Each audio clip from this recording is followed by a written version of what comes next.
자, 이거 좀 충격적일 얘기일 수 있는데 소화 비만의 되게 중요한 인자는요, 태아 때의 영향이에요. 실질적으로는 태아 때 어떤 식으로 노출이 됐냐라는 논문이 굉장히 많습니다. 안녕하세요, 정정은 김박사입니다. 오늘 할 이야기는 비만이란 무엇인지, 비만의 정의, 그리고 비만이 왜 되는지, 그리고 또 하나 무엇을 보고 비만이라고 생각해야 될지, 이렇게 네 가지를 알아보도록 하겠습니다. 자, 첫 번째 이야기는요, 도대체 비만이 무엇인가 입니다. 자, 비만이 뭐죠? 몸에 지방이 너무 많이 뚱뚱해지는 거. 자, 이제 여자들의 비만은 딱 정의가 되어 있습니다. 내가 봤을 때 그냥 뚱뚱한 거. 불만족 이런 거 있지 않습니까? 우리 그런 짤 보신 적 있잖아요. 여자들은 거울을 보면 되게 말랐는데 뚱뚱하게 보고, 남자들은 되게 뚱뚱한데 되게 저게 잘생긴 것처럼 보인다 그러는. 네. 그래서 남자는 그 비만에 대해서 굉장히 관대하고, 여자는 자기 비만에 대해서 되게 관대하지 않다라고 얘기를 하는데, 이런 거 이제 흔히 말하는 눈바디, 그냥 직접 봤을 때 그냥 뚱뚱해 보여요, 내가 봤을 때 미적으로 이쁘지 않아요가 이제 비만이라고도 사실은 볼 수 있습니다. 근데 비만의 정의는 보통 뭐라고 이야기하냐면 BMI라는 걸 수치를 가지고 정의를 내립니다. 이 체질량 지수라고 하는 건데요. 체질량 지수는 공식이 어떻게 되냐면 분모 아래쪽에다가 뭘 놓냐면 자기 키의 제곱을 놔요. 위에다가 뭘 넣게 되냐면 자기 체중을 넣게 됩니다. 자, 그래서 BMI가 체중이 높을수록 당연히 높아지게 될 거고, 키가 클수록 점점 숫자가 떨어지겠죠. 정상 체중의 범위는 18.5에서 한 25 정도를 잡습니다. 아시아 기준이에요. 이 숫자를 가지고 판단을 하면 뭐가 빠져 있냐면 지방 비율, 근육 비율, 뭐 이런 비율들이 다 빠져 있어요. 그냥 딱 뭐만 가지고 얘기하냐면 너의 체중, 키 딱 두 가지만 가지고 판단할게라는 얘기인데, 그렇기 때문에 몸이 좋은 사람들은 괜히 비만으로 보일 수 있습니다. 근육이 벌크업 돼가지고 체중이 많이 나가는 것 뿐인데도 불구하고 BMI 상으로 너 비만이야 라고 할 수 있거든요. 자, 그렇기 때문에 여러분이 비만에서 꼭 중요시해야 될 거는 뭐냐면 실제로는 지방량입니다. 지방량. 자, 지방 조직은요, 사실은 몸에서의 가장 큰 기관 중에 하나예요. 얼마나 큰 기관이냐면 남자의 경우에는 체중의 15에서 20% 정도를 차지하고 있고, 여자의 기준에서는 20에서 25%를 차지하고 있습니다. 이 수치가 높아지는 것을 보통 비만이라고 얘기하는데, 여러분이 되게 오해하고 있는 것 중에 하나가 살이 찌면 몸이 안 좋아지잖아요. 왜냐면 이 지방이라는 게 사실은 내분비 기관이에요. 뭘 분비하냐면은 펩타이드, 그리고 스테로이드, 면역기능인자, 뭐 이런 것들을 막 분비를 해요. 뭐에서? 지방세포에서. 그걸 막 만들어내요. 자, 그럼 보세요. 이 지방세포가 기하급수적으로 늘었어요. 아까 말했던 펩타이드니 스테로이드니 과다 방출되겠죠. 만약에 40%라 그러면 2배가 방출될 거 아니에요. 그럼 몸에 이상이 생기겠어요, 안 생기겠어요? 이상이 생겨요. 그리고 지방세포가 굉장히 많이 분비하는 게 뭐냐면 염증 성분을 분비합니다. 그러니까 만성 염증 상태를 만들어줘요, 몸을. 그러니까 지방세포가 단지 많아졌을 뿐인데 만성 염증 상태가 되고, 만성 염증 상태가 인슐린에도 문제를 일으키고 내분비계에도 문제를 일으켜가지고 계속 몸을 고장내는 거죠. 몸에 염증이 생기면 또 어떻게 돼요? 혈관 탄력성이 떨어지고 낡아요, 삭고. 그런 상태들을 만들기 때문에 내가 살이 쪘냐를 판단하실 때 제일 많이 보셔야 될 거는 BMI 같은 체중 자체보다는 지방량을 보셔야 됩니다. 나 굉장히 말랐어요, 깡마른 사람이에요 한데 지방 비율이 이상하게 높은 분들 있어요. 저희 환자분들도 오시면 정상 체중이에요. 160인데 체중이 54kg예요. 정상이잖아요. 160에 54kg면 정상이에요. 근데 지방이 41%예요. 이런 분들은 반드시 치료를 해야 돼요. 제가 지금 환자분들 오셨을 때 정상인 컨디션이면 이거 뭐 꼭 빼셔야겠습니까? 하지만 다이어트는 만족이니까요 말씀하면서 이제 빼십시오라고 말씀을 드리는데, 지방량이 높으신 분들은 이거 무조건 빼셔야 됩니다, 이건 건강을 위해서 해결을 해야 됩니다 라고 얘기하고 있거든요. 그래서 여러분들이 다이어트를 결정할 때, 내가 비만인지를 결정할 때 꼭 보셔야 될 거는 뭐예요? 체지방 퍼센트율이다 라는 걸 기억하시면 되겠습니다. 그래서 남자의 경우는요 25%가 지방량이 넘어가게 되면 비만이라고 보시면 되고요, 여자분들은 35%가 넘어가면은 비만이라고 생각하시면 됩니다. 내가 인바디를 딱 해봤더니 35%가 넘네 그러시면 고민할 거 없이 다이어트 시작하셔야 되는 거라고 보시면 됩니다. 비만이요 10년간 거의 30% 이상 늘었어요. 지금 최근 통계 나온 거 보면은 미국 사람들의 3분의 1은 그냥 비만이라고 얘기하거든요. 셋 중에 하나가 그냥 비만인 거예요. 그냥 뚱뚱보 이렇게 결정이 돼 있는 거라서, 거기다 심지어 그 뚱뚱보를 제외한 나머지는 정상이냐? 그렇지가 않아요. 실제 전 인구의 64% 정도는 과체중입니다. 비만 이렇게 넘어가지 않지만 언제든지 비만이 될 수 있을 정도의 체중을 가진 사람들이 64%인 상태라는 거죠. 한국도 서구화된 식습관을 가지고 되고, 그리고 더 많이 움직이지 않고 사회가 발달하고 있기 때문에 이 비율이 굉장히 늘어나고 있다고 보시면 됩니다. 자, 원인은 무엇일까요? 비만의 원인. 뭐 고민할 거 있습니까? 많이 먹어서죠, 그죠? 많이 먹어서인데, 이게 원인이 첫 번째는 뭐냐면요 생활 방식의 변화입니다. 자, 저희 집 아기를 보니까 살찔 틈이 없어 보여요. 왜요?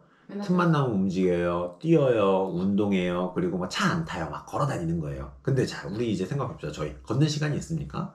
생각보다 잘 없어요. 생활 습관이 바뀌고 있는 겁니다. 그리고 대부분 무슨 일을 해요? 좌식 생활 일을 합니다. 그래서 밖에서 일을 해서 몸을 쓰는 직업들은 뚱뚱한 사람이 적은데 앉아서 생활해요. 운전을 많이 합니다. 저는 뭐 별 일을 하지 않아요 하시는 분들 같은 경우에는 활동량이 줄기 때문에 비만하게 쑤여지는 거죠. 그래서 미국에서 중요한 인자 중에 하나가 뭐라고 얘기하냐면 소파란 얘기를 했었어요. 소파와 TV. 그 소파에 앉아서 TV를 보면서 그 다음 뭐예요? 팝콘에 콜라를 먹어서 비만이 생겼다 그러는 게 굉장히 많은 표현들을 하고 있는 겁니다. 자, 첫 번째 이야기는 그래서 소파입니다. 육체 활동이 부족해지고 자꾸 움직임이 적어지는 패턴으로 넘어가고 있기 때문에 비만이 생긴다. 첫 번째 이유고요. 두 번째 이유는요. 비정상적인 식이 습관입니다. 배부른데도 먹는 겁니다. 사람이 동물과 다른 점이 뭐냐면요. 맛을 위해서 먹기도 하고요. 배부른데도 먹을 수 있는 유일한 존재입니다. 근데 사람들은 의지를 가지고 먹을 수가 있습니다. 무슨 의지를 먹고 있냐? 관성, 그리고 습관의 개념으로 먹고 있는 겁니다. 자, 우리가 수박을 먹을 때, 난 수박 원래는 뭐 한 10조각 먹는데? 라고 하는 사람들은요, 10조각 때까지 죄책감이 없습니다. 아무리 뚱뚱해도요. 이게 뭐냐면, 그냥 나는 그게 디폴트 값이라고 그냥 일반적인 양이라고 생각하는 겁니다. 어떤 것을 먹을 때 그냥 습관적으로 먹고 있는 겁니다. 그래서 이런 부분들이 굉장히 많이 영향을 주고 있고요. 또 하나는 스트레스입니다. 스트레스 때문에 많이 먹는 거죠. 여러분들 스트레스 받으면 단 거 땡기잖아요. 단 것만 땡기는 게 아니라 실질적으로 많이 먹고 싶어지게 됩니다. 그래서 스트레스를 푸는데 가장 쉽고 효율적인 방법이 먹는 거기 때문에 풀 방법을 찾는 게 좋습니다. 자, 세 번째는 뭐냐면요. 어릴 때의 과잉 영양입니다. 자, 잘 생각해보세요. 여러분들 애들이 밥을 안 먹어요. 그럼 어떻게 해요? 먹어라, 한 입만 먹어라, 요렇게 먹자, 저렇게 먹자, 이렇게 먹으면 뭐 해줄게, 그렇게 돼요. 그쵸? 그리고 애가 뭘 먹으면 뭐예요? 대부분은 아우 잘 먹네, 더 먹어라, 더 먹어라, 이렇게 됩니다. 근데 나이 먹어서는 그런 얘기 안 하잖아요. 아우 그만 먹어라, 얘 너 너무 많이 먹었다, 이런 얘기를 하는데 유독 애들한테는 굉장히 관대합니다. 못 먹던 시절의 습관이 남아서 그래요. 근데 애들도 사실 대부분의 경우는 자기가 배가 차면 잘 안 먹으려 그래요. 그래서 애들이 막 뛰놀고 해서 배가 고프면 너무 많이 먹고요. 움직임이 없으면 잘 안 먹으려고 그래요. 그래서 저희 집 애들도 보면은 잘 안 먹는 끼니가 있고 잘 먹는 끼니가 있거든요. 그래서 정상적인 체중 상태를 유지하고 있는 바운더리에 있다 그러면 애들에 대해서 너무 많이 먹이려고 하시면 안 됩니다. 어릴 때 비만이 되면요. 세포 숫자가 늘어나게 돼요. 지방세포의 숫자가 늘어나고 그 지방세포의 숫자가 잘 줄지가 않아요. 실질적으로는 크기만 커졌다 작아졌다 하는 거지 세포 숫자가 쉽게 줄어들지 않기 때문에 어릴 때 식습관 잘 들이시는 게 좋습니다. 그래서 어릴 때 아이들한테 꼭 주시면 안 되는 게 뭐냐면 탄산음료랑 과일 주스입니다. 여러분들 탄산음료 같은 거는 정말 아주 나중에 탄산음료는 정말 안 먹는 습관을 들이시는 게 좋고요. 소화비만의 대부분은 탄산음료 때문이라고 말해도 과언이 아닙니다. 그리고 젤리, 사탕, 초콜릿, 과자 이런 것들 다 살이 굉장히 찌기 쉬운 요인이기 때문에 밥을 자꾸 먹이셔야지 그 간식간이나 과자 같은 것들을 많이 먹이시면 안 되겠습니다. 자, 또 하나는 뭐냐면요. 가족력입니다. 가족력. 엄마가 뚱뚱하면 아들이, 아빠가 뚱뚱하면 아들이 뭐 이런 식으로 가족력에 대한 부분인데 이 유전적인 요인은 사실은 명확치 않아요. 왜 명확치 않냐? 가족력이라는 거는요. 유전자만 공유하고 있는 게 아니라 식습관도 공유하고 있는 겁니다. 그러니까 아빠가 살찌는 체질인 것도 중요하지만 아빠의 식습관, 아빠가 콜라를 자꾸 먹어요. 자, 그럼 애가 콜라를 먹겠다 그럴 때 주겠어요, 안 주겠어요? 보통은 줘요. 너도 먹어라. 나는 먹지만 너는 안 돼. 그게 되겠어요? 안 되죠. 애가 난리가 날 거예요. 그럼 어떻게 해야 돼요? 아빠가 끊어야죠. 근데 실제로는 잘 못 끊습니다. 가족 전체가 습관을 바꿔야 되는 경우들이 있기 때문에 비만의 원인 중에 중요한 거 하나 뭐예요? 가족력이 있는 겁니다. 자, 또 하나는 뭐냐면요. 자궁 내의 환경에 영향을 받는 겁니다. 태아 때의 영향이에요. 자, 이거 좀 충격적일 수 얘기일 수 있는데 소화 비만의 되게 중요한 인자는요. 아까 얘기했던 콜라가 아니라요. 실질적으로는 태아 때 어떤 식으로 노출이 됐냐라는 논문이 굉장히 많습니다. 임신 중에 엄마가 과일을 너무 많이 먹거나 임신 중에 탄산을 많이 먹거나 당분이 섭취되는 음식들을 많이 섭취하게 되면 아이가 비만이 될 확률이 높아집니다. 과일은 그래도 괜찮아요. 과일은 식이섬유도 있고 뭐도 있고 그래가지고 상대적으로 당이 그렇게 빨리 오르지 않거든요. 근데 임신 상태에서 주스를 많이 먹었거나 갈아서 만든 뭐를 많이 먹게 되면 아이가 비만할 수 있기 때문에 살이 너무 찌지 않도록 하실 필요가 있습니다. 이게 태어나면서부터 유전자에 각인이 돼버리는 가장 확실한 내용 중에 하나가 이제 태아 때의 당 섭취이기 때문에 가능하면 임신 중에 너무 단 거 많이 먹지 않고 체중이 한 10에서 13kg 이상 찌지 않는 게 좋거든요. 그래서 그 이상 찌지 않도록 노력하시는 게 나중에 아이를 위해서도 굉장히 좋을 수 있습니다.